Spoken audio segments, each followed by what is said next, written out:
Hello, YouTube. Welcome to the AMG Collectibles podcast. So this time we got a 4-panel here going. A lot to talk about because this week is the last week before Expo. So next week we got Expo coming up, and there's a lot of things related to that. So we'll touch on that for sure. We're also going to touch on some new products, including SP Authentic, which is another big one on the calendar. So first, let me quickly go around the horn. Sherry, hello. How are you? Yeah, I'm great. Good morning to everyone. Good morning. Good morning. And Sherry's going to be telling us a little bit about one of the Pokemon products that'll be coming in when we get to that section. And like I said, we'll talk a little bit about Expo, what the plans are. If everything goes well, we're going to try to have an episode next week as well as like a last reminder, by the way, Expo. But we're definitely going to touch on it today to give a lot of the layout of what's going to happen. And then we'll talk about it some more. So second, Blair, how are you today? Hi, very good. Excellent. Excellent. He's got Deadpool behind him. And joining us from this, Freddy Krueger and Steve. Steve, how are you? Fantastic. Beautiful. See, we were hoping for something in the background, and we're already in the festive spirit. So I am appreciating the festive spirit. It'll be a little unfortunate when Freddy Krueger doesn't leave us for the next couple of weeks, and eventually just hangs around until Christmas time when he puts on a Santa hat. Fred was available, so I invited him to come in for the morning. I can't question you. It's like we don't have Lloyd, but we got Freddy Krueger. We'll make it work. So speaking of Lloyd, even though he's not here, I do want to commend him and also point out that the Sports Card Breaks. So we got our lovely little overlay that I'm going to be using for the moment. Well, in the corner there, we got the Sports Card Breaks at AMG Collectibles. Lloyd was able to do the maiden voyage. So if you get a chance on the YouTube channel, you can check that out. We're going to have a playlist for a lot of the breaks, especially as that's coming up. And then you can go to amgcardbreaks.com where you're going to be able to get into some of these breaks. And we're definitely going to promote that more now that we've got something going with that. So that'll be added to the little ticker and everything. I'll be adding that in there as well. And you can check out a lot of the potential upcoming breaks. And as they fill, Lloyd will be able to do more of those live and you'll get a chance to see them. And then as there are some highlights and everything, that'll be included on the channel. So we're looking forward to some of that. So check that out if you get a chance. And it is a work in progress. We're slowly building it up, just like Steve's background. We started off with nothing, and now we got Freddy Krueger. Like the improvements are coming. They're coming. They're dramatic. They're fast and furious. I prefer baby steps. Yeah, we're getting there. But step one is we got to at least have something. So we got something, and now we'll just build off of that and get a little bit more. And SP Authentic will be one of the products that's potentially available for a future break if you want to get in on that. Team randoms, and then also you can select your team. So bear that in mind and check it out, and you'll get a chance to see some of that. So there is, like I said, very action-packed. Let's touch on a couple of specific things. First of all, let's do a couple of the product ones quickly, and then we'll talk a little bit about Expo here, and then a couple of items. Actually, sorry, let me apologize. Before I get to that, I do want to talk about 2 items that came in the shop because Blair shared a couple with us, and we'll share a couple special ones at the end. But let me share a couple of very specific ones off the top. So we do have a couple of hockey cards here that we'll be able to showcase for you guys. And we'll start off here with a Crosby auto from Program of Excellence Crosby auto. So this is an interesting looking one. Can you tell me a little bit about this one, Blair? Yeah, it's just the iconic Program of Excellence set. So it's, and of course, Crosby, just an iconic. But I always love how they do these, and great space for that autograph. Yeah. Which product did this come out of? Sorry, I'm drawing blanks now. I was just taking a look. I've got the Program of Excellence. I know that insert, but I don't remember which set it actually came from. But since it is Team Canada garb, I'm wondering if it's last year's Team Canada. Or that, yeah. So now we're going to have to all guess. We'll have to figure it out later. All right. So we got a Michael Nylander. Yeah, it's all right. We got a Michael Nylander here from Fleer Showcase. So we got a nice autograph on there. This one's out of 10, and it does have a very nice patch there. So a Hot Prospects rookie of Michael Nylander. So it's a pretty cool looking card. I like that. So a couple of fun hits there from the shop. So that's good stuff. And you can kind of see out of the corner there, there's going to be a couple of things that we'll showcase there, but I'm going to save that till the end. So I'll come back to it. I did want to share those off the top. So let's quickly talk about a couple of products that are coming into the shop. Starting off with, Sherry, can you tell us a little bit about the Pokemon product that's coming in? Yep. So we have the new Paradox Rift coming in.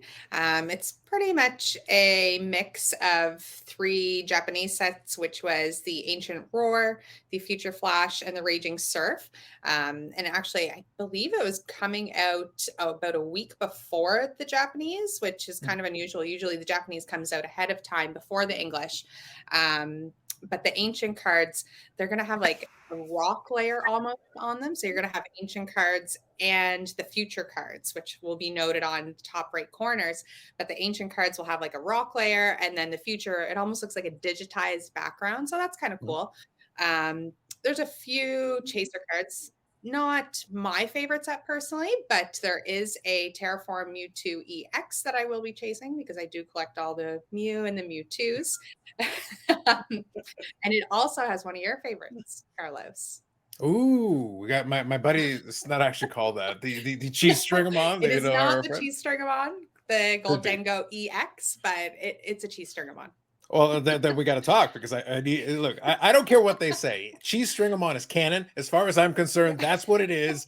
I refuse to accept any other name. It's silly they didn't realize this. It's very obvious. Those of the folks that don't know, it's kind of an inside joke that I do on my own YouTube channel. And everything. If you check out this character, and then go look up G strings and their mascot, and you'll realize where I came up with that. And why I've coined it the cheese stringamon. That's so good. But yeah, so we'll be getting that in with them. So we'll have the boosters, the ETBs, the blister packs, the check lane blisters. Am I forgetting one? I don't think. But yeah, I mean, it's a pretty good set. I think it's starting to get a bit more hype than initially. And then the ETBs, of course, you'll have the duals. So you'll have one of each characters, one for the future, one for the ancients. So if you collect DTBs, it's kind of cool to have both of them. But yeah, so it's a bit of an exciting product. Not, like I said, not my personal favorite, but I will be chasing that Mewtwo. There you go. I had no idea one single word she just said, but when she mentioned the cheese stringamon, then I was excited. Then I was enthused. That was enough for me. Steve, that's all I needed. But I didn't understand any of the rest of it. But it sounded really good. And thank you, Sherry, for laying it out for me. I guarantee there are the folks that collect Pokemon cards who understood every word she just said. Yeah. Personally, I have no clue. All I got was cheese stringamon, and now I'm excited. But that's good enough for me. That'll work. Perfect. So thank you, Sherry. So let's quickly I'll touch on the Team Canada Juniors one. There's not too much to discuss on that, but I'll briefly outline it just so we get into it. Obviously, the big product, in the sports card side and the hockey side will be SP Authentic. So we'll spend a moment talking about that one. That'll be a little bit more depth, but just really high level Team Canada Juniors. And by the way, for these ones, as always, we will include a link in the description to the Card Connection site so that you'll be able to check it out for yourself and look through it. I do highly recommend it. They've got the checklists and the breakdowns of different things that you'll want to know. So obviously it is another Team Canada product that does include the Team Canada women as well as the juniors. So it gives you a chance to, if you're feeling particularly patriotic, there is a chance to get a lot of good player cards in it and a lot of different elements to it as far as memorabilia, autographs. You've got a lot of that going on here. So I'll quickly touch on some highlights. You got some short printed Program of Excellence subsets. So I'll just kind of quickly skim through it. You do have a variety of different parallels related to it, including the red foil parallel. Again, very patriotic, seems on brand, on theme. But you got clear cuts, you've got exclusives. So a lot of the things you expect, high gloss, a lot of the items that you would expect with a lot of Upper Deck products are included in this product specifically, even though it's specifically themed. And you're scrolling through here, you do see a Team Canada FX. You've got some FX cards included in there.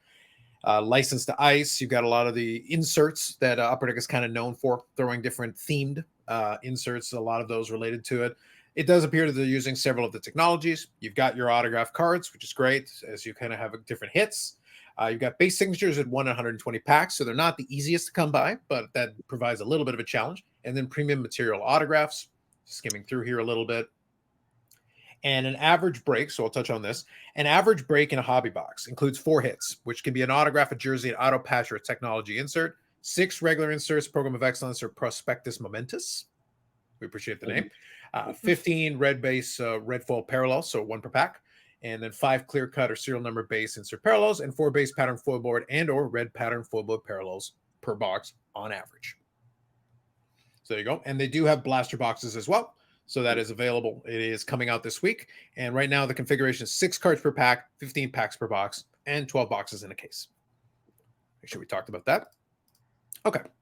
Now, the big one this week, coming on the heels of Series 1, which was a big product. And if folks following on the hockey calendar, Young Guns is huge. Future Watch Autos is another one that is a very popular thing that a lot of folks go after. So when it comes to that, what we're going to look at here is I did another one of these little graphics that we're going to look at that'll give us a breakdown of some SP Authentic that we'll want to look at here.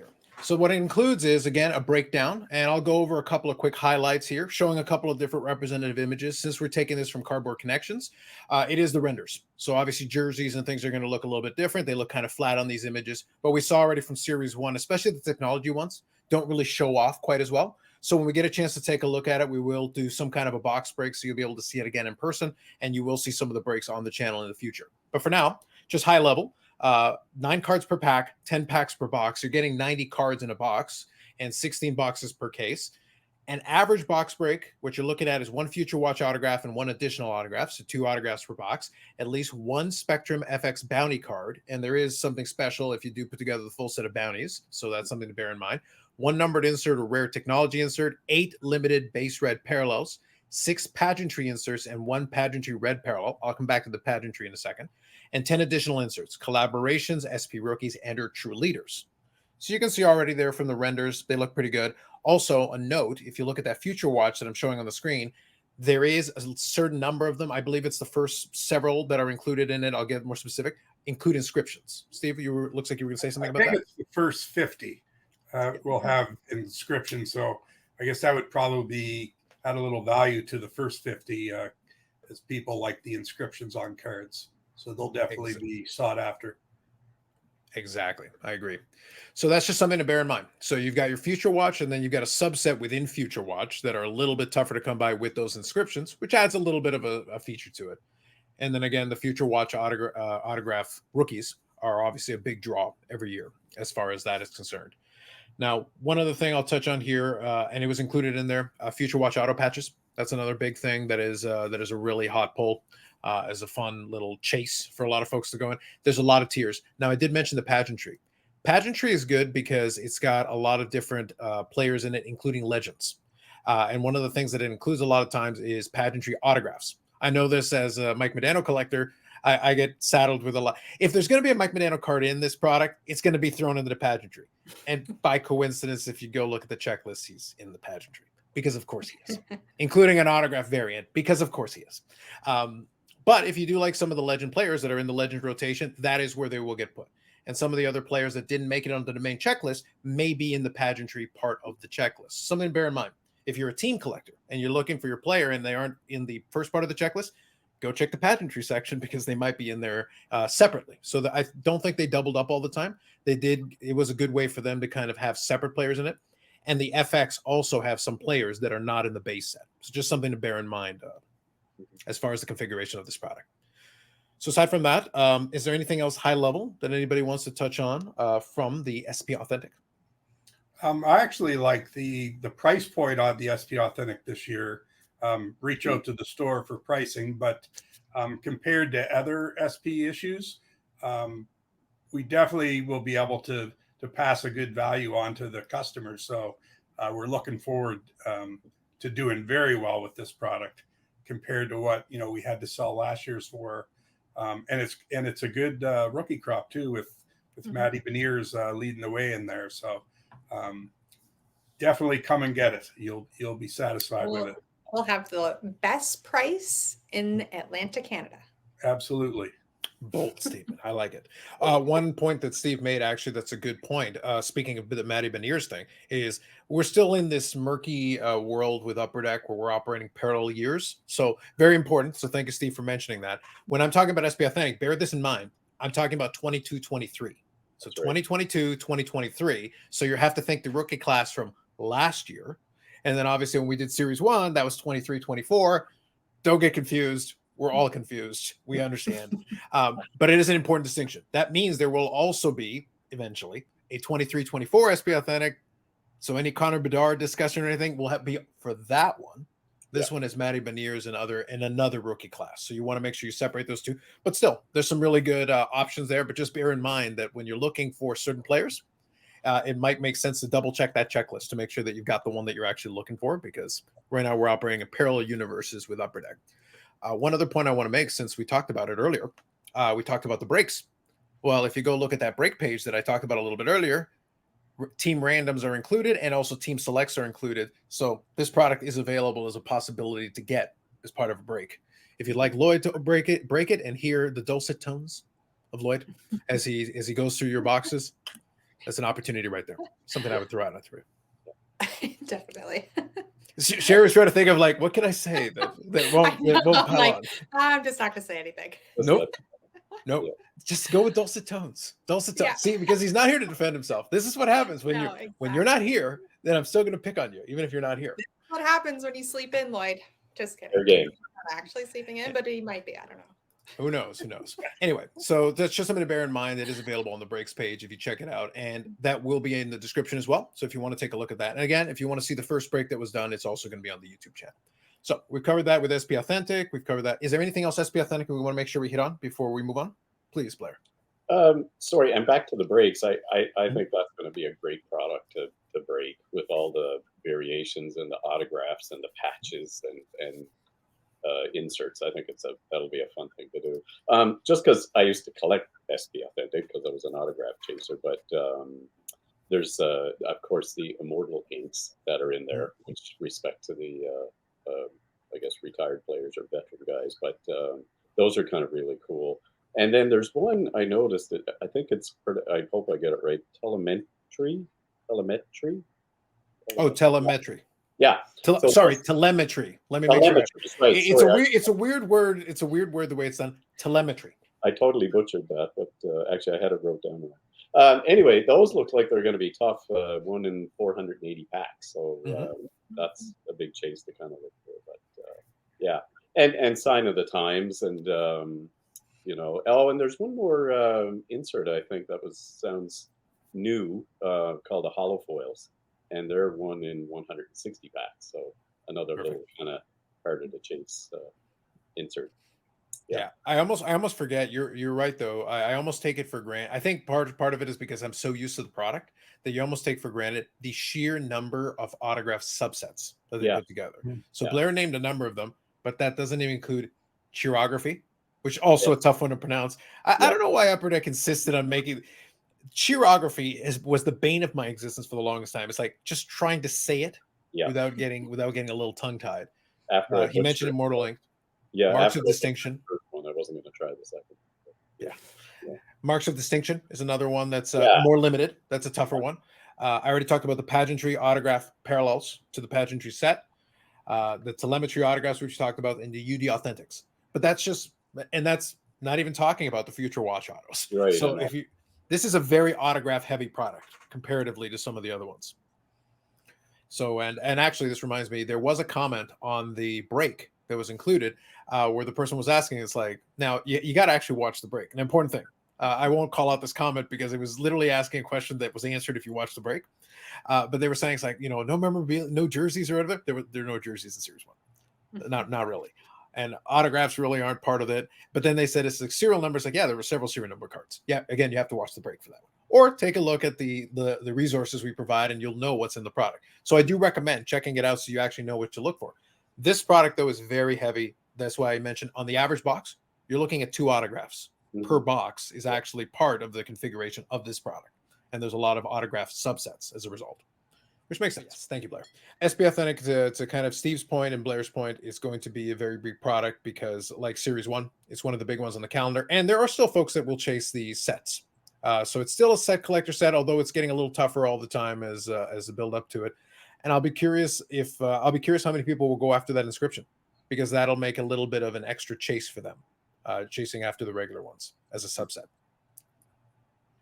Yeah, and the bounty that you touched on, I think you have to collect all 91 of the Spectrum FX cards, and then you have a chance to redeem it. So the first 50 people that collect that 91 card set get an exclusive. There's a bounty achievement. I think they get a 100 card gold Spectrum set plus a 9 card Spectrum bounty set plus whatever the special bounty card is. So it's for people who like to do that. Although 91 cards seems, I don't know, maybe achievable, but yeah.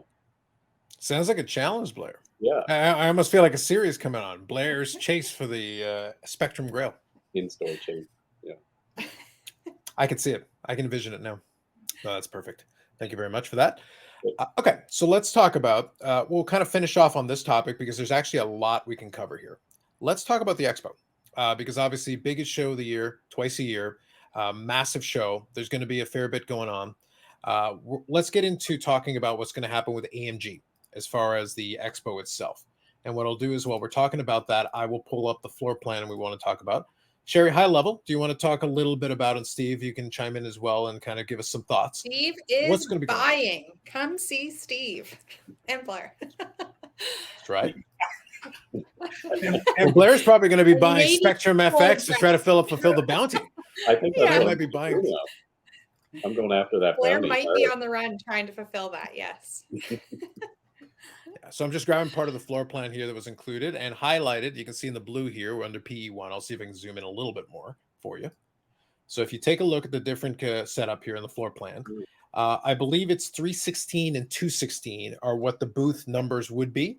They've listed as PE1. I'm not really sure how that works, but it's 316 and 216. And I checked in the app. It's listed as 316 and 216. So if you go to that section across from PWCC, so if you look at PWCC right across from it, there's going to be two booths right beside each other, and that's going to be the AMG Collectibles highlighted there in the blue.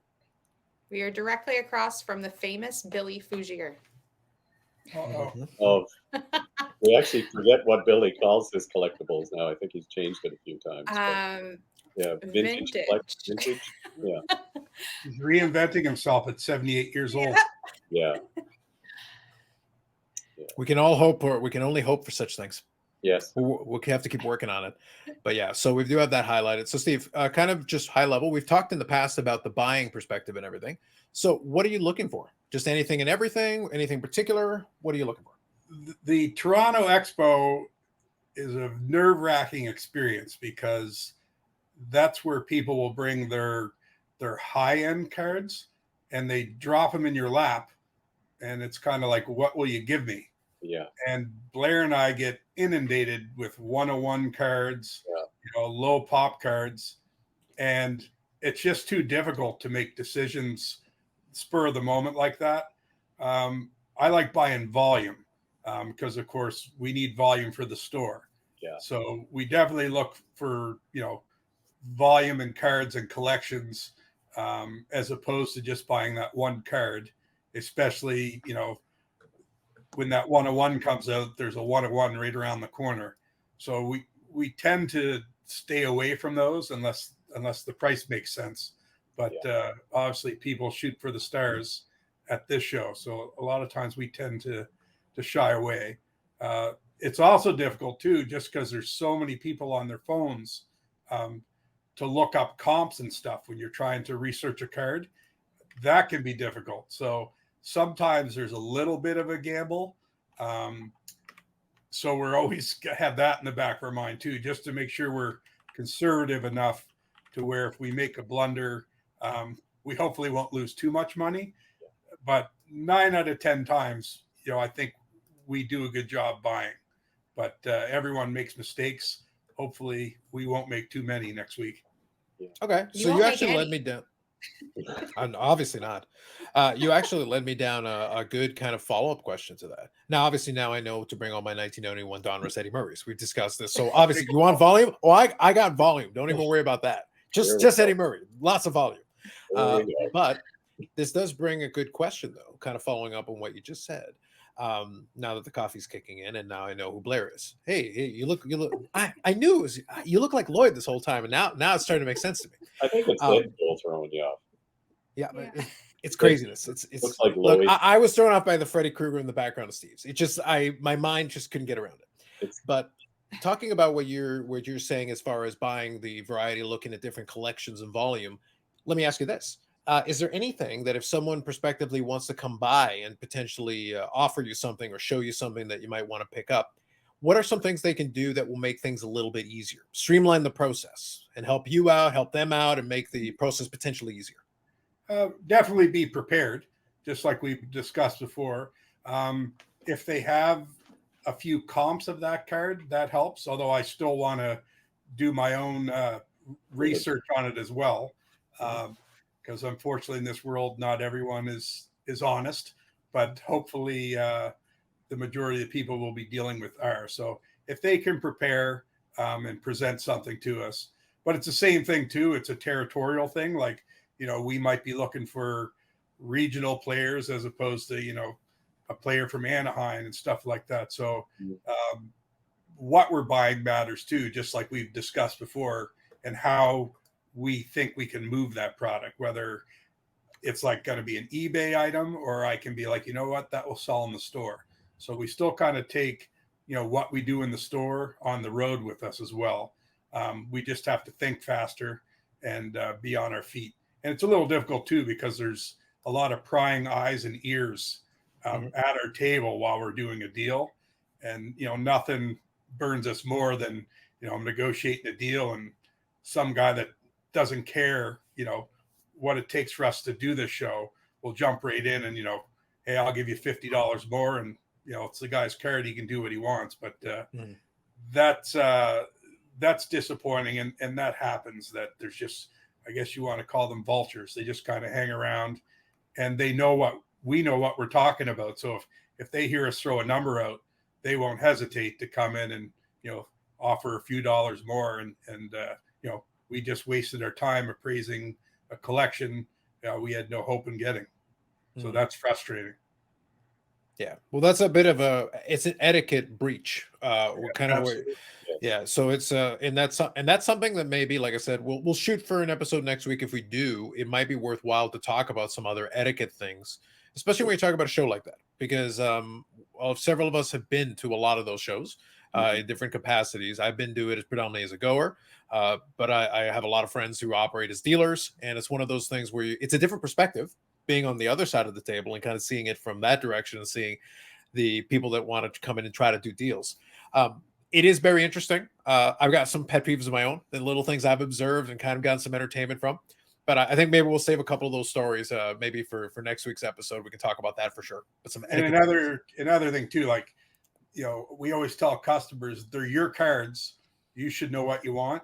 So tell me what you want, and then I'll know in 30 seconds, like, we can part ways and no one's feelings are hurt. But if, he's got $1,000 in mine and I come in at 600, we had no chance of making a deal. Now, there are some people that you can kind of tell that they don't necessarily know what they're doing. So we'll kind of come in and help them there. But most people, especially on bigger cards, they know what they want right off the bat. So instead of, once I give my number, he's got a number, and now he can go take it for $20 more. And again, it's their prerogative. They can do what they want, but they also have to appreciate the cost and the expense of us, doing the show, getting the whole team up there, hotels, airfare, everything. We're there to spend money and make money. So we want your cards. You have to work with us. Makes sense. Let me flip the script to the other side of the equation. So buying is one big part of it, but then you're also going to have cards there to sell. So what's the idea going to be? Try to do a little bit of a cross section? Anything in particular you're thinking that you're going to try to put on the showcases? What's the thought process there? Usually, like, we can always sell. It's buying is the hard part, replacing your inventory. But what we try to do, just because of the space in that, we usually take our higher end cards and throw those out on the table. And a lot of times too, we like trading our higher end cards for like 3 lesser price cards with close to the same value, because a lot of times it's easier making those $200 and $300 sales than it is the $1,000. And every show's different. Like last one, it was like, let's do that. So we were trading our big cards and getting smaller cards that would sell probably faster than the big cards, but we'd come out in the end the same. But yeah, it's just where we're transporting, we obviously don't take like $5 and $10 cards. We're taking our big cards, our big rookie cards, and selling them, but at the same time seeing if we can trade and add to our our inventory. Makes sense. Yeah, I like it. Yeah, it's a selection too of different. We're not just taking hockey. We're taking some football and basketball. Maybe not Pokemon, but yeah, we'll have some Pokemon boxes this show. Oh, we are going to be blowing out. So come check out the sales. And we also have some inventory. Again, we're talking about the regional thing. Some of the regional issues or whatever we may not sell here, but in Ontario they'll sell. So we have a couple dealers that we work with where we'll trade product that's a little harder for us to move for like product we can sell here, whether it's some hockey blasters or some hobby boxes. So we've got a good relationship with 3 or 4 dealers from Ontario, where they'll maybe your infamous AEW wrestling or something like that, Carlos. We could. Well, I thought we already had a deal in place. I was going to move a 12-pack, slide it across the end of the table, and then the AEW boxes were going to be taken care of. Well, like we discussed earlier, you already put your cards on the table, so I'm waiting for a bigger offer. I think that's the best offer you're going to get, Steve. Probably. I was going to say it's like if anything, I'm going to start taking beers away. Yeah. Just slowly takes. It's like it's going the other way, Steve. I have the upper hand on this one. I think you do. Yeah.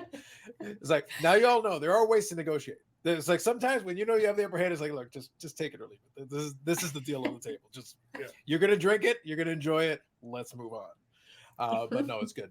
And then so question for you. Obviously, it's something that we haven't talked about too much, but it's something I saw in the social media and the Facebook posts. Are you guys going to be including any of those Zion cases and things, or is that predominantly just in the shop? That's just the shop for now. Sure. Yeah. No, that's fair. I was just kind of curious. I was kind of hoping I'd have Blair out there trying to hawk some Zion cases. I thought that'd be kind of fun. I would kind of enjoy that. I think people would enjoy it. Maybe just give them one and see if we can move one. How weird is it? I think it's going to be interesting to see because in these shows we do see a lot of cases like that. People make the joke about the Pelican cases. Well, Zion is kind of in that theme. Although I will say one of the ones that I've looked at that I thought was interesting was the little backpack thing, because they got the backpack one where you've got the case inside. I think that's probably the most practical one, because a backpack is one that I've always thought for shows like that makes sense. Carting around the big old case has always been a little weird, a little awkward to me. It's like it's got enough room to put the stuff in there, the graded cards and stuff, and then you put it in a backpack, zip it up, and it's basically a backpack. A little easier to cart around. That's just me, but anyway, I think that's fair. We do have the Goliath, which is the it's like basically a carry-on. It's massive. So maybe we'll bring that up for you and put your AEWs in those. I think that might be the play. That'll make the upper deck folks very happy, and then we'll have a good chuckle. It's like, guys, I don't know. We've had conversations offline about the AEW. I enjoy it for what it is. To be fair, I enjoy it for what it is. A lot of things didn't quite go right for that one. It's not going to be quite the rousing success of the cheese string them on. A few things are. So, I'm willing to promote the hell out of that card. Like the rest of the set, I have no idea what's going on. No clue. No. But I've made so much hay out of the cheese string them on that I am willing to promote that card. If nothing else, I will promote that one card. That's perfect. All right. So before we do, Blair was nice enough to share an image of a couple of interesting wrestling-related items. Speaking of the, AEW will segue out of that. But before I do, is there anything else Expo-wise that you want to mention? Well, we can touch on some more next week briefly. But is there anything else Expo-wise that you want to make sure we include? I actually just want to thank the local collecting community for helping us move all that Series 1. It was a big undertaking. Nerve-wracking, and they came through for us. We don't have much upper deck left. We never thought we'd be in, where we are now. It will probably be gone within the next week. So we're looking forward to, like I said, with the good price point on the SPA, that's going to be the reward for taking care of us with the Series 1. So can't wait till Wednesday, and people can come reap the benefits. Mm-hmm. Very nice. Very nice. Good stuff. So let me see if I can get this here. So Blair, it's going to be your moment to shine here. I will share the two items that we'll be able to look at. And first one right here. So Leo Burke, world contender. Tell me a little bit about what's going on here. I can't really. No, they're just a generic. We think there's no year or anything on them, but we're thinking not really old, but definitely unique and a real kind of throwback. And they look awesome slabbed by PSA. Like they're just really great. But that's fair. I think one thing we can add here, even though the wrestlers themselves may not be household names, I think it is a good reflection on if there is stuff like this that's a little more obscure, is that PSA DNA does have the large holders for this.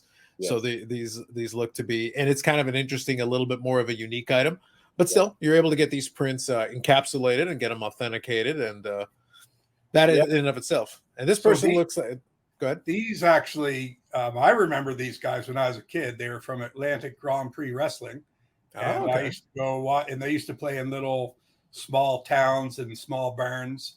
And I believe Big Stephen Pettipaw actually played hockey for Miramichi in the senior men's league.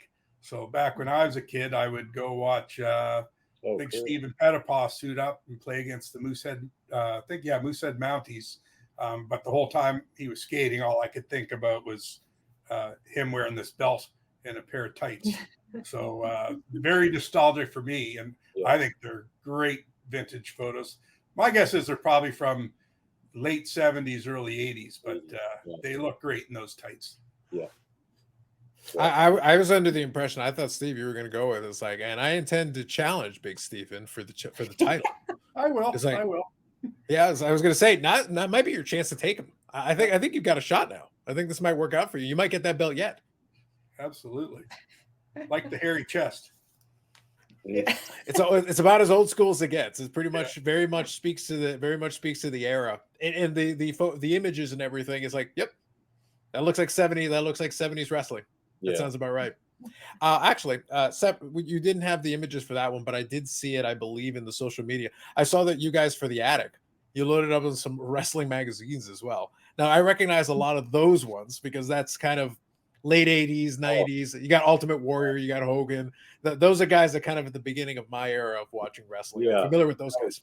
That was wrestling heyday. I mean, that's where it took off. So, yeah, you got a little bit of both. You got the classic kind of startup, when wrestling wasn't as popular, and then you go to those magazines, and it's just at the extreme height of wrestling popularity.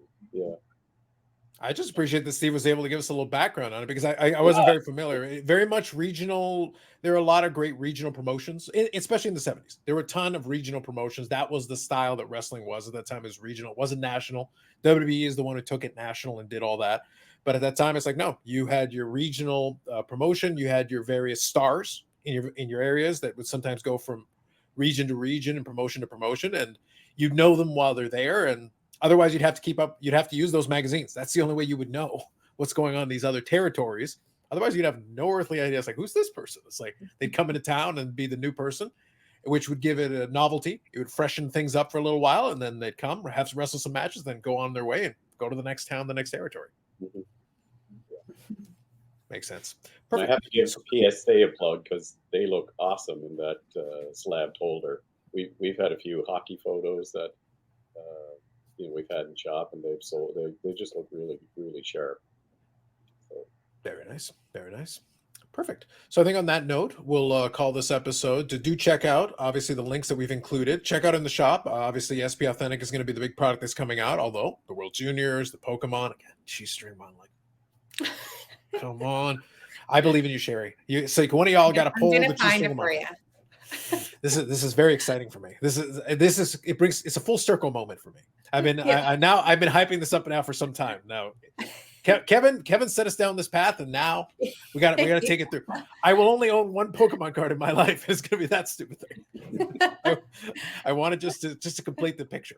But yes, so we've got SP Authentic, we've got the World Juniors, we've got the Pokemon cards, and that's going to be coming up. And then next week we'll be talking a little bit about Expo, a big show, and it should be very exciting with the amount of stuff going on. So I think that's going to be very enjoyable. And we'll talk a little bit more about what's going to be coming up, and give some etiquette tips. Since Steve brought up a great topic that I want to touch on for next time, so we'll touch on some etiquette tips to keep you from being that guy, because nobody wants to be that guy.